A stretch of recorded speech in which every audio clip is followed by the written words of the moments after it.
everyone. I'm Kimberly Davis, your features writer for the Times and Democrat newspaper. And joining me today is Kimberly Livingston, and she's the mother of Kymmara Randolph. Thank you so much for joining me today. Thank you for having me. How are you? I'm coming along. It'll be a month, Thursday, that your daughter died.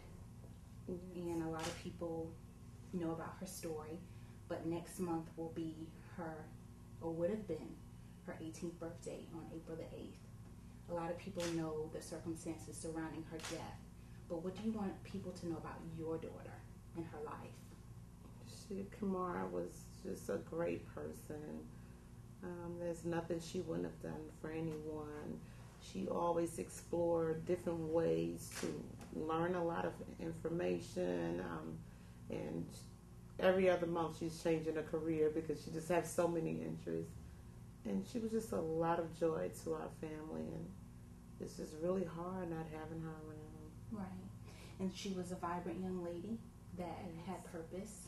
Yes, she did. For her life. Now, your daughter was also a wordsmith, I'm told, and she was the author of 3 books. A lot of Yes. people don't know about that as well. And she had hopes, like you said, she changed her career, but I think you said she settled on radiology and wanted to become a radiologist. So tell us a little bit about her writing, how her writing helped her, and also the career that she was pursuing prior to her death. Okay, with the writing, she had 3 books that I kept saying, you have to finish these books, you have to finish them. 2 are finished. One of them is not finished, but I have the rough draft. Okay. So I will make sure it gets finished for her. And I found other stories that she's written, and I was just amazed just going through her things. Right. It's about 4 other books. Mm-hmm. So it was just so amazing. Poems, books, just all kind of stories and whatnot. And it was just wonderful. I just don't have a word for it. Right. As far as the radiology part, she wanted to take radiology, and she wanted to go in the military. Mm-hmm. And she would always say, I want to go to war. I'm like, what? She was like, yes, I want to be there helping them because they need a medical team when they're out at war. So that was what she wanted to do. So it sounds like she had a heart for people. You don't know many people that specifically would say, I want to go to the war zone. They may want, to join the armed services, but she had a desire to actually go where the need was greatest. Yes, she did. Wow. Now, let's go back to the writing. What were some of those writings? What were they geared towards?